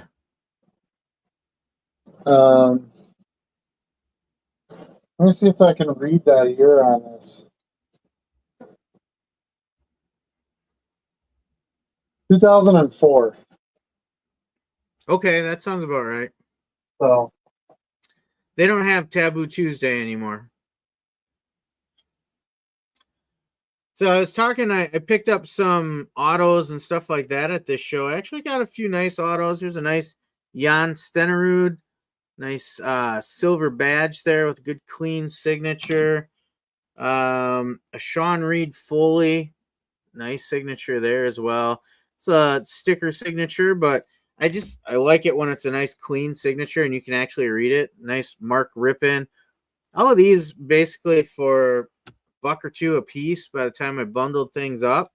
So that's, like I said, sometimes I just like to take a break from the dime boxes and get some things that might get a little more attention. I got some nice patch cards, manufactured patches, I know, but when they're the team logos, I feel like people gravitate to them a little bit more because they're universal, versus some goofy patch that they made that just says MLB, right? So you got Chief Wahoo, and is that Jacobs Field or is that the old municipal stadium there? Well, that's nice too because the Indians are no longer exist. They're the Guardians now. Correct. So I'm gonna see a lot of that. Yeah, and this was commemorating the 54 All-Star game. So this would be their old stadium, I'm sure. Not the Jake. So, you got the Senators. How often do you see a Senators logo anymore? Bill Mazeroski for the Senators. So there was some decent stuff there. I was able to get in some good bundles. A little Terry Bradshaw relic. That'll be nice. I love the Yadi Molina candy cane knee pads. I I get a lot of holiday cards, and I hadn't had one with the knee pads that are the candy canes before, so I couldn't walk away from that. And then Adam, you saw this one. We like the unique images, and what better than a NASCAR driver showing off his trophy turkey hunt? Full spread there. And a nice Paul Menard signature there. So that one, if I didn't know who that was, I don't think I could read it. I'd say P something, you know. But like the Mark Rippon and stuff like that, I love those nice clean autos like that. So if you can get those for, you know, $1 or $2, you can usually have some success with those. I like the manufactured patches too. I just recently picked this one up. Yeah. Ryan Zimmerman. This was from the first year that the Nationals Yep. came into the league. So it's a replica, of course, but it is the patch, the exact same design, you know, that they wore on the uniforms that year. So yeah, I like some of that stuff too. I don't think you want to go nuts in it, but you can buy some of it, and there's some stuff I stay away from, like most of the helmet ones that are just those little miniature helmet things. I stay away from those unless it's a big player and big team. Like I picked up a Judge Yankees one recently, but 90% of them I'd stay away from. I have pulled out of boxes before just the like commemorative MLB logo, and I'm like, I don't think anybody wants those, so I stay away from those when I see them in boxes. I only had them because I ripped them from some retail product, you know. So yeah, if you're selective with that, I think some of that stuff you can do okay with. I like buying them because I think a lot of dealers sell them cheap because they just don't want to deal with it. Yeah, I agree. So, you know, if I can get them for quarter 50 cents and I know I can flip $5-6 out of them, yeah, why wouldn't I? Yeah. It's like any other card. Johnny says, I'm not sure if you guys are in the Hobby Evolution Facebook group, but I posted a pic of my son at a WWE event where Alberto Del Rio ripped up his "You Suck" sign. Is that good? I don't know. I don't understand any of that. It's fun. You get to be interactive. My claim to fame was a stare down with Booker T at Brown County Arena because I was screaming how much he sucks, and then he stopped and turned back and stared me down for what seemed like 30 minutes, but I'm sure it was 30 seconds or less. Right. Yeah, I know some of the actors, but I don't follow all the storylines and stuff. So that's the biggest thing for me. And when some of the new wrestlers come in and then they're kind of gone, and then it's like, do you remember this guy? No, I don't. Because if he was there for 2 weeks, I guarantee you I didn't see it because I don't watch for 2 weeks. You know? Yeah. Like I know who The Rock is, and I know who Hogan. You know, I think there's those staples that everybody knows, and then you know, maybe you catch a few here or there. But I remember Trish Stratus. I remember her, you know, when she came on and stuff. She was kind of one of the first, like, actually wrestling divas. A lot of the women that were originally kind of tied to the storylines were mainly just like support characters, right?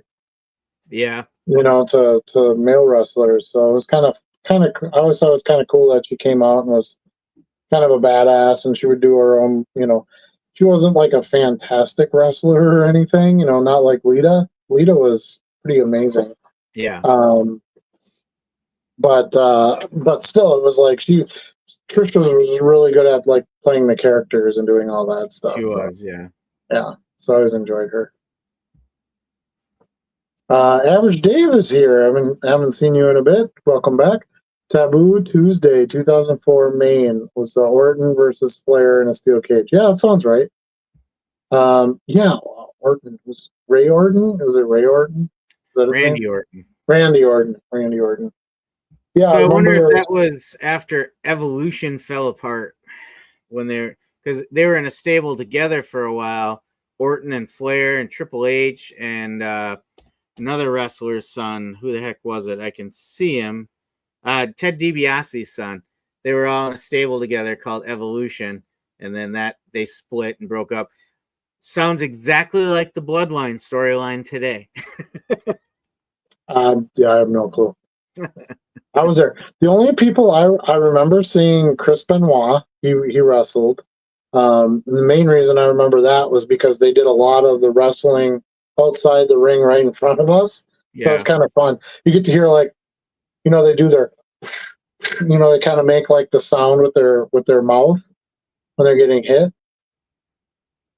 Or at least Chris Benoit does. So like when the guy would come and do like, the chop on the head or whatever and do the stomp, Benoit would kind of go,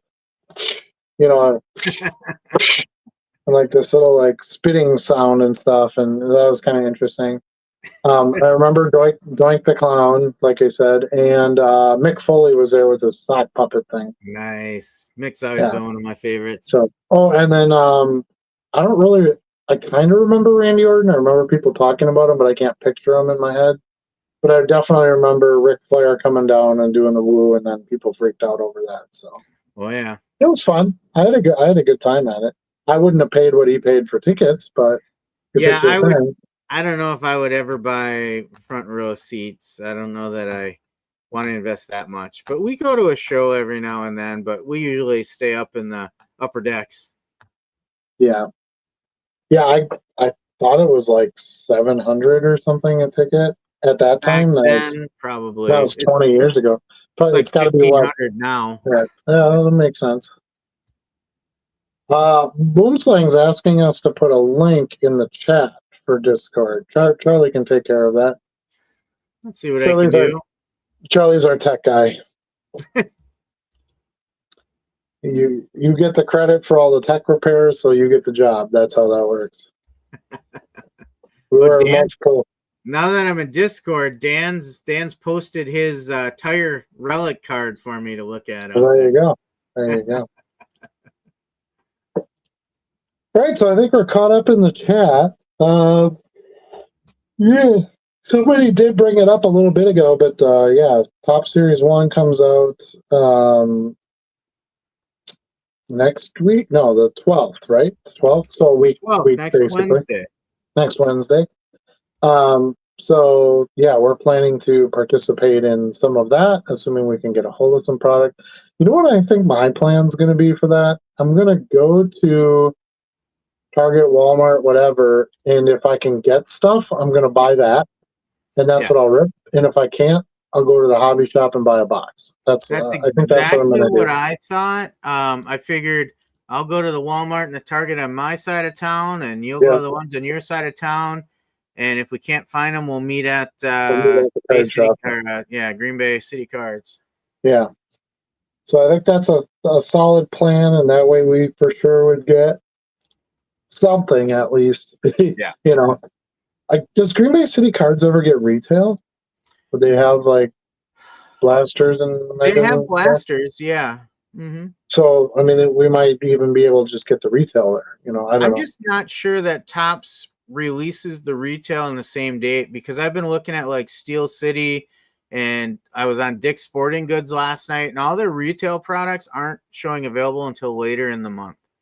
Yeah, that would make sense because they want everybody to do the hobby stuff first. Yeah. Which is fine. Let's see. So happy Minnie has good and cheap indie wrestling to go to.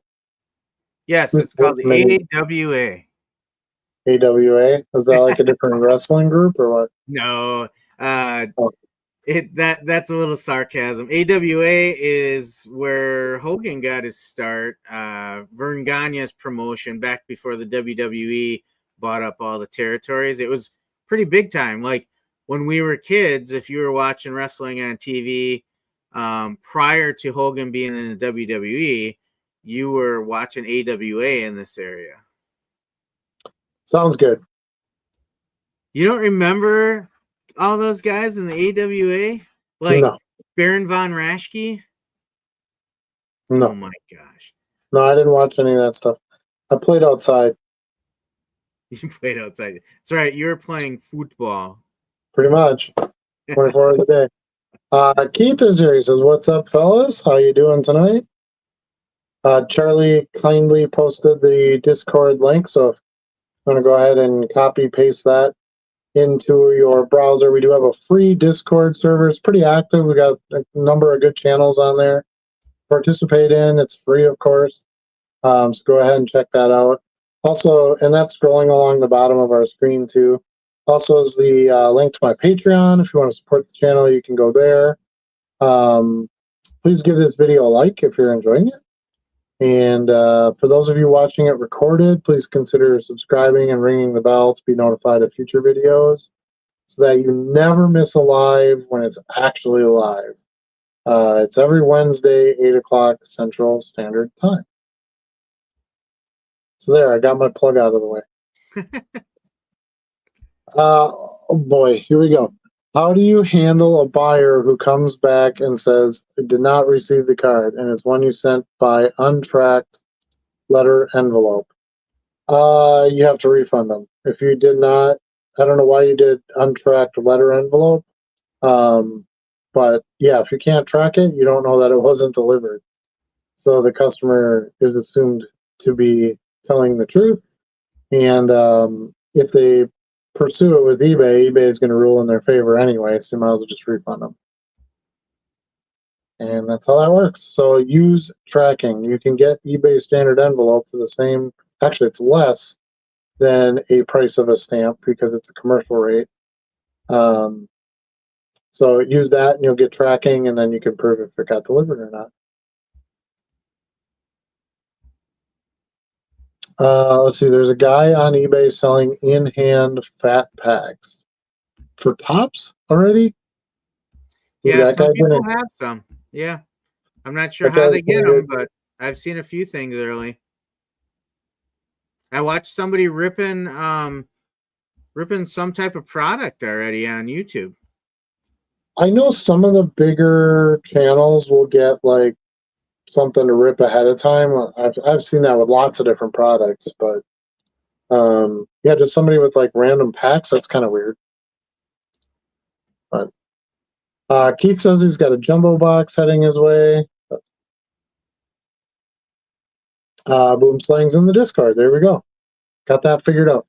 Heard some retail comes out earlier. People are ripping blasters, so there is a chance. So retail comes out before the hobby? That sounds really crazy.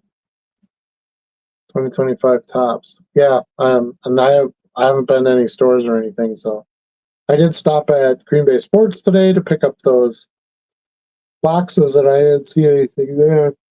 Yeah. Excuse me. So yeah, if some of it's coming out already, it hasn't been in my area or it hasn't been anywhere that I've looked for sure. But you're not. That stuff's supposed to be street dated. You're not supposed to be able to buy it ahead of time. Or even if you do, you're not supposed to be able to rip it and list it. Right. The guy with blasters said they got him off a guy on Marketplace. Yeah. So. Yeah, I'm looking at Target right now. They don't have them on their website yet. Yeah, I'm guessing that was some store who got, mixed up, but the stores don't stock that stuff anyway. That all comes from like a different retailer, right? Distributor, yeah. Excel. Yeah, and they do this, the putting stuff on the shelves all themselves. So it should all be within street date, but yeah, that's unfortunate. It should all be, on the level, but I'm sure it happens every year, so it's just part of it. Yep.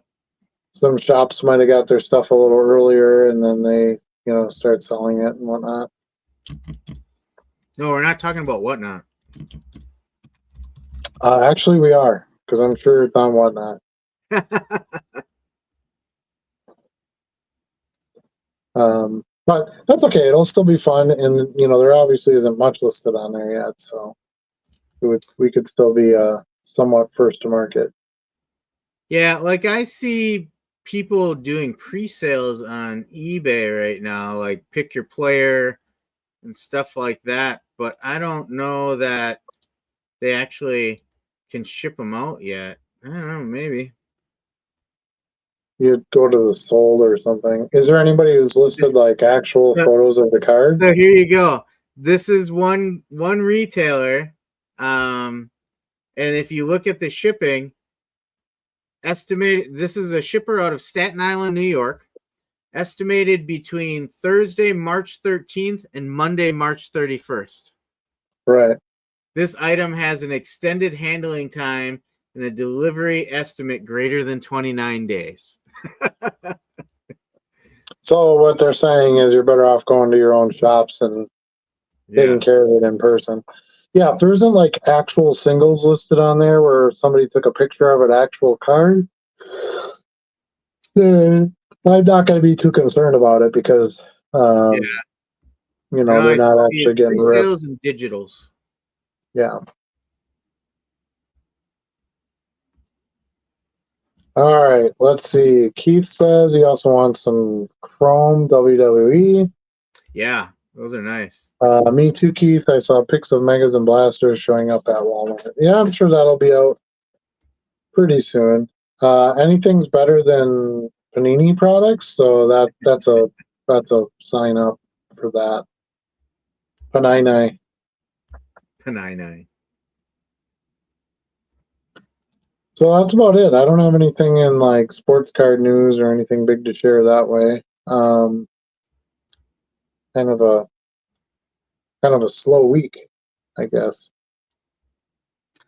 Yeah, it kind of is. I think a lot of people are just looking forward to the first Topps baseball offering of the year, right? Like it's the traditional big start of the year for baseball, so it's got a lot of oomph behind it.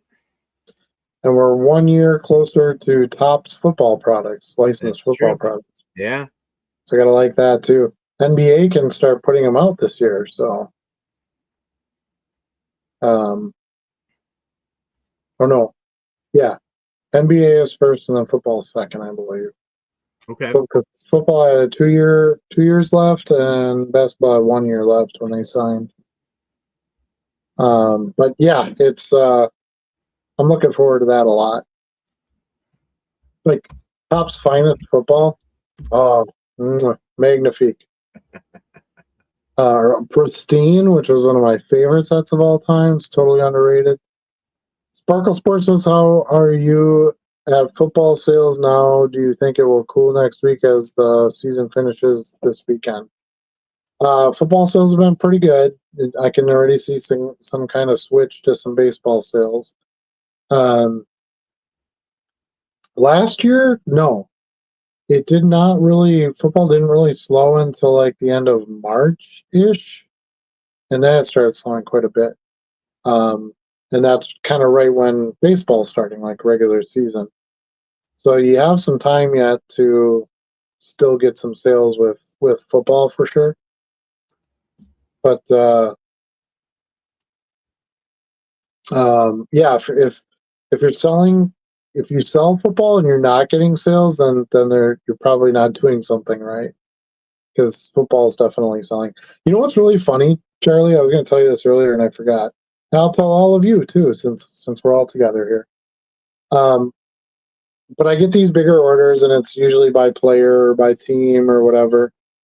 And I was going through some of my football stuff I was going to list, and I had some Peyton Manning stuff, and I'm like, I don't know why I keep buying Peyton Manning cards because they just don't sell. Eli Manning sells, but Peyton Manning doesn't. Peyton. Right. And they just don't really sell. But I find them in cheap boxes all the time, like super cheap boxes, nice cards, inserts, whatever. So I pick them up.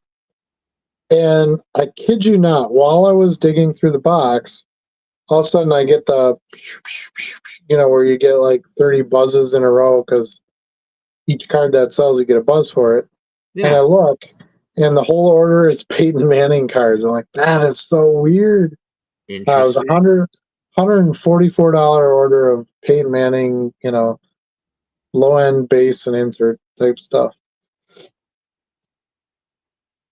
So I was really happy about that because I was like, oh, this is good because then I can keep buying some more Peyton Manning because I think Peyton Manning's amazing.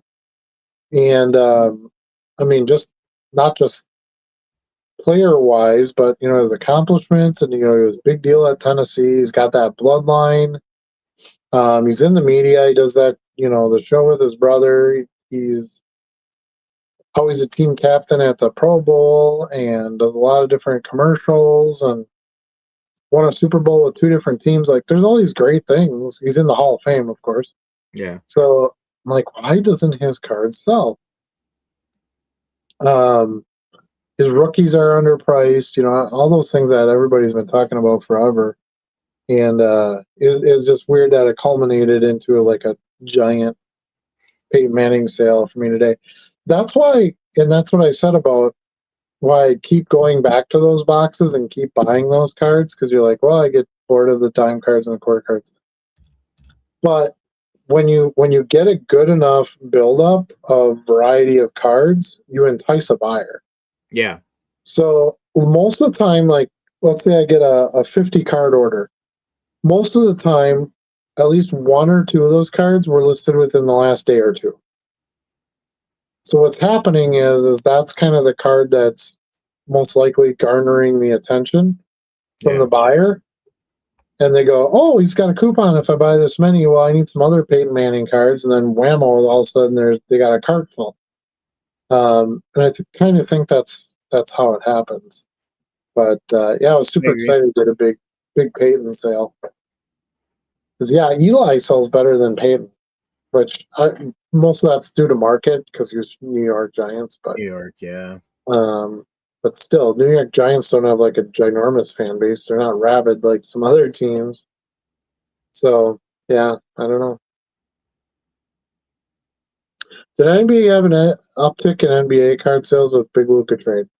A little bit. I definitely did. I sold some Kevin Durant's and like players that don't normally sell very well. I've sold a few, and I sold a couple of Lukas.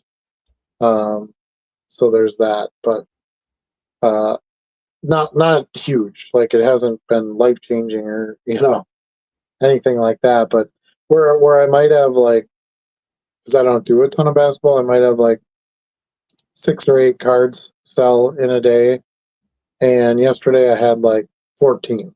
So it wasn't like this huge number above and beyond what I would normally get. But I agree. And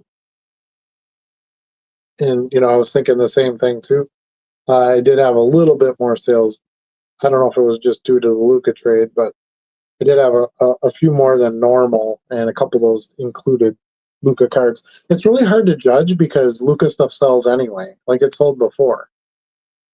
So, I mean, yeah, if it happens on the day he's traded, I guess you can make an assumption that it sold because he got traded. But I think there just isn't enough evidence there to prove that. I think it would. I did have a 5-card Dirk Nowitzki order just the other day, which I think is because of this. Or they just needed some big Dirk energy. It's funny you mentioned that because I sold a couple of Dirks too in the last couple of days. So yeah, I was kind of thinking the same thing because he's now like the Dallas legend, right? Yeah. Since Luka's not sticking around, so maybe that was triggering enough for some people that were like, I better get some true, Mavericks goat and get some of him. But yeah, I don't stock a ton of basketball on purpose, so it's really hard for me to see like a huge move one way or the other. Yeah. I think it's a little bit of a wait and see to see how the Lakers even do with those dynamics, because Luka's so dominant, LeBron's pretty dominant. Like, I'm not sure how well that's going to work together. Yeah. But we'll find out, I guess. So, all right. Well, that's all I have for tonight. Do you have anything you want to add, Charlie? I don't. But I was bragging up that Lita card earlier. I should really show you that because it's an amazing Lita card for a like low end Lita card. Screen share it. I would take this one every time. Yes, I actually just picked up a couple copies of that. I don't think, is that the green prism? No, that's the silver. The silver. I think I Yeah, have a silver, and I have hyper. I might have a hyper too. yeah. Good old Yeah, Amy I've Dumas in got a couple flight, of those. Yeah, flying through the ring. I did find, at some of the non-sport dealers at the National, I did find some WWE boxes that had some decent stuff in it. So found some older WWE. I always like that. Yeah. Doesn't show up very often. Yeah, other than that, I think we've covered everything I have as well. I got some more less wrestling to list tonight, so I'm not done for the night. Looks like you're ready to go to sleep though. Yeah, I was normally I try to do 4 o'clock, but I have to get the dog out in the morning. She's an elderly three-legged dog, so um, and she's in a kennel at night, so she'll kind of tell me she's on the other side of my bedroom, so she'll kind of tell me, hey, I gotta go, and usually it's right around 4 o'clock. We've kind of when you have pets, you kind of train each other like when things can happen. Yeah. That's kind of how we did it. Well, she started whining at me at like 3 this morning. And usually I can kind of roll over and I can say, nope, it's not time yet. You got another hour or whatever. And she'll just like zonk back out and it's fine. But she was pretty persistent. And I'm like, well, and she does have accidents sometimes. She has some bladder issues and things. But anyway, so I was like, well, I don't want to push it. I don't want her to have an Yeah. accident and stuff. So about quarter after 3, I gave in and I got up, took her out and everything. Well, that's too late in the morning for me to go back to bed. You know how you have like that sort of time frame where it's too short to really get any more sleep. So I just got up and went down to work, and yeah, I pay for the price for that a little bit when it gets later at night on a Wednesday. But so just ignore my yawning. It's not that I'm bored or I'm not into the show or anything like that. It's that I'm legit tired because I'm on my 18th day hour of the day that I've been working. So that's where we're at. Well, it is almost 10 o'clock too. It is almost 10 o'clock. Yeah, for me that's late. I'm normally like 8:30, 9 o'clock. I'm sleeping. Um, so yeah, I pushed it, on a normal day, and then I had basically another hour I was up earlier besides. So the last thing I wanted to talk about because this came up in the Discord was the short supply of card savers and stuff. I don't believe that to actually be true. Elite, yes, as you see here, the Elite brand ones are in shorter supply because they're not making them anymore. It doesn't have anything to do with the tariff stuff or anything like that.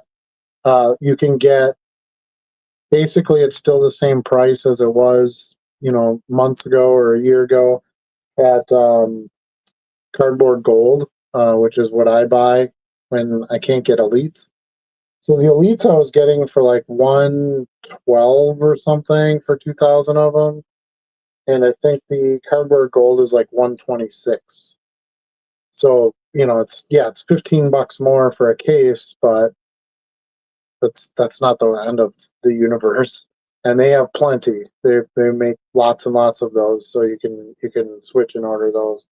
Elite did really jack the price on their stuff, like huge, which I thought was weird because if you're getting out of the business of it, wouldn't you just want to sell the last few cases and be done with it? You would think, yeah. But they went from, let's say 120 a case to like $299 a case or something insane that no one's going to spend.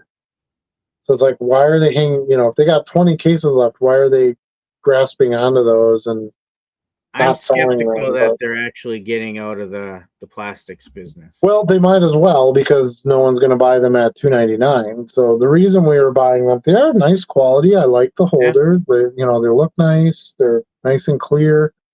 But it was the price. I mean, it was definitely the price that was the motivator. So if I got to go back to Cardboard Gold for a mere $10 more and a little bit better customer service, you can go right to their website and order. You don't have to buy on Yeah. eBay.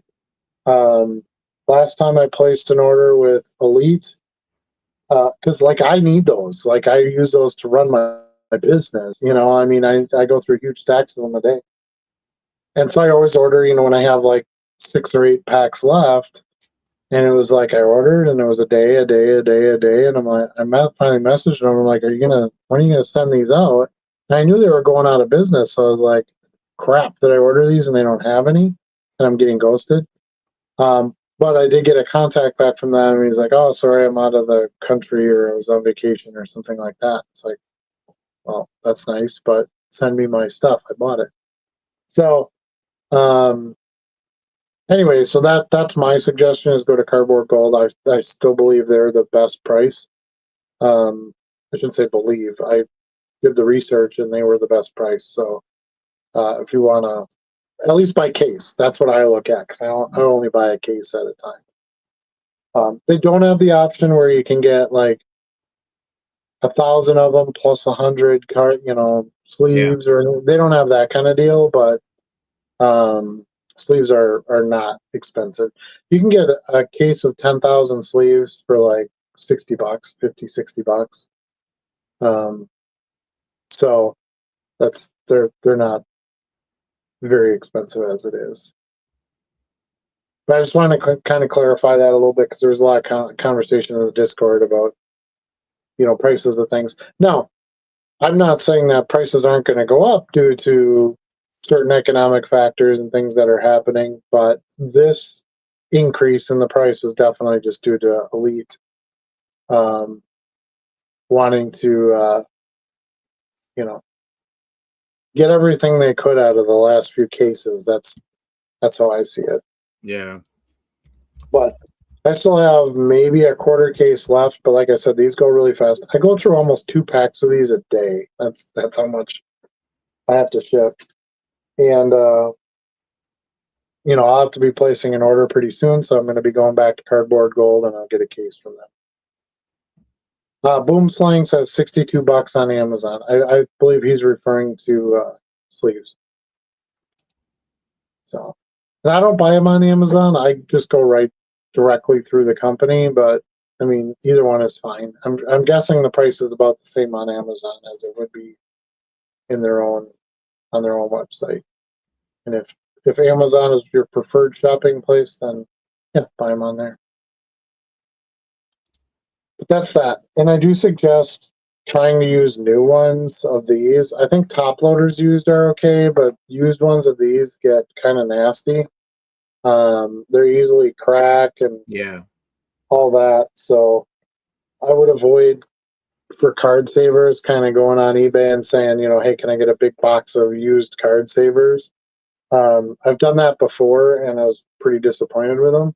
Like a good quarter of them weren't really quality enough for me to use for shipping. Whereas I bought lots of boxes of used top loads and I never really had a problem.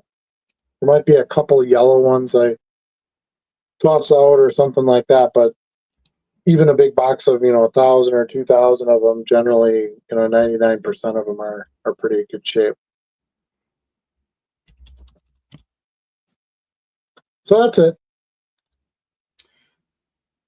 I will put in a plug for them. They still have reasonable prices on the resealable card bags. So you can get 6,500 of those for $100. That's a penny a piece, basically. So, right. Yeah. Yeah, I use and actually I'll show this too because a couple people just asked me that this week. They want to know what bags I use with my inventory. These happen to be Ultra Pro, but again, it doesn't matter. You can use any manufacturer. But it's One Touch resealable bags are the ones I prefer.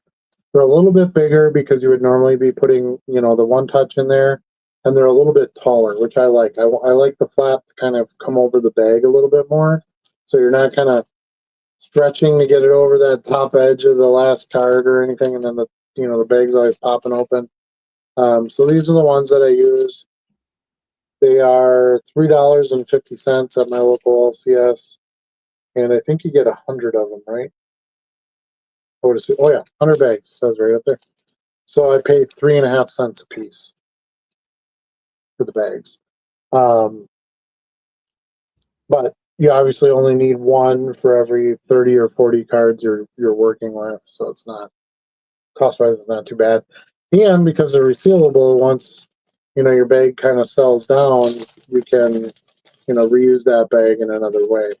So you should be able to get a couple of, runs um, out of each bag if you buy quality ones. I actually do like the Ultra Pro ones for these.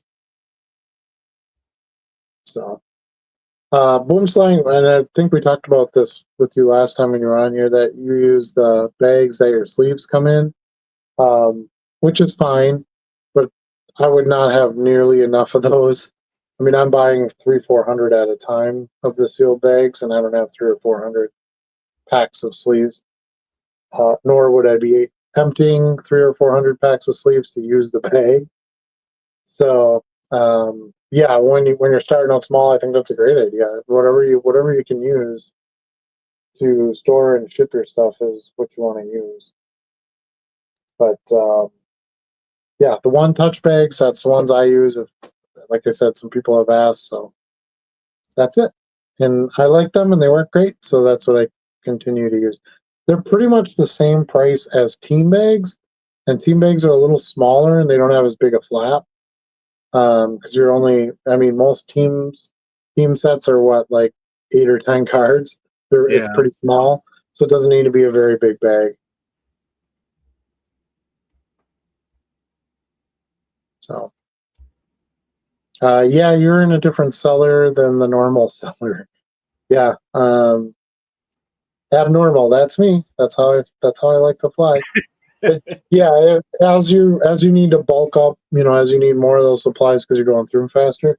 I went through like 5 bags of sleeves today, which is very unusual. I don't, because I will use, when I have the scanner, I take all my cards out of the sleeves and I scan them, and I don't put them back in the sleeves.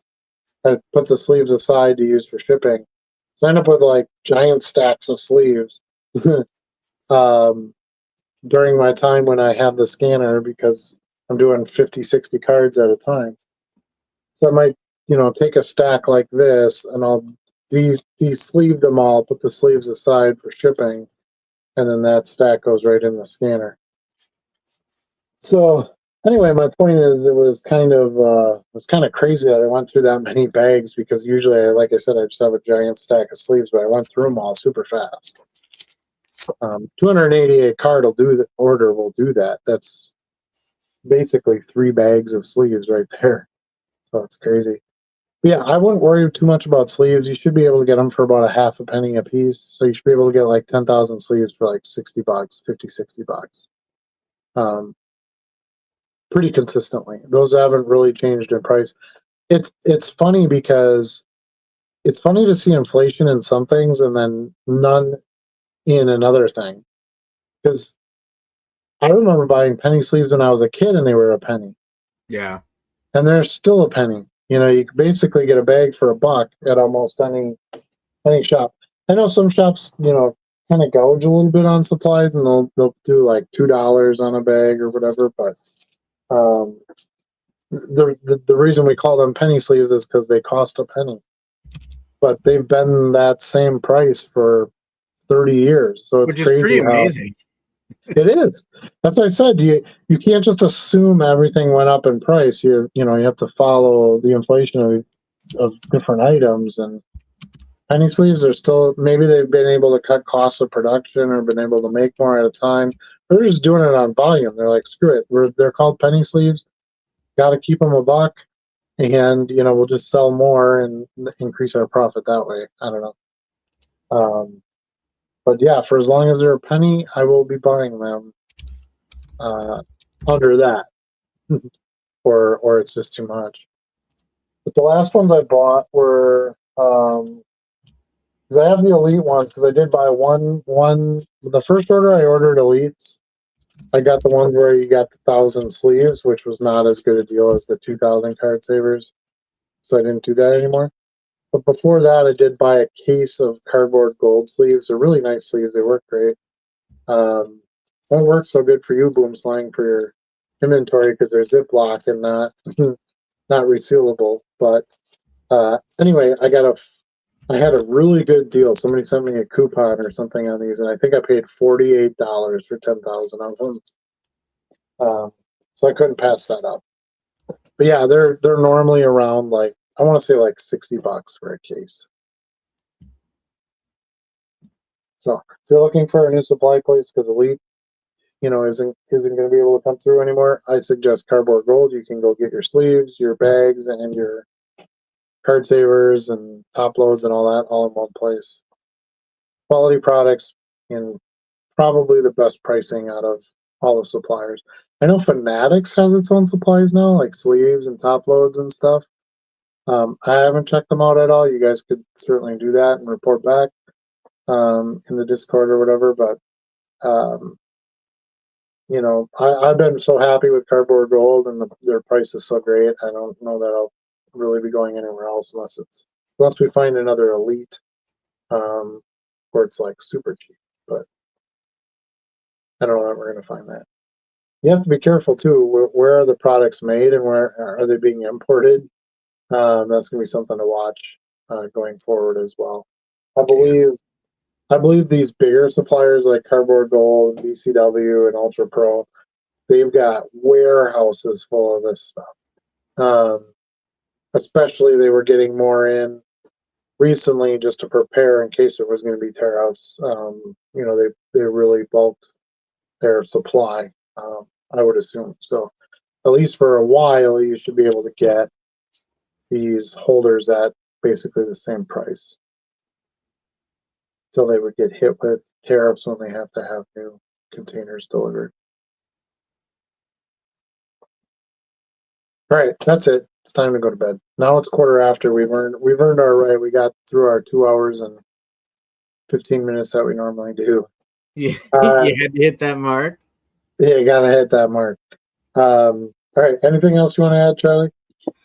Nothing more other than peace out. Take care of each other. Remember, you can't sell what you don't list. We'll see you all next week, 8 Central Standard Time.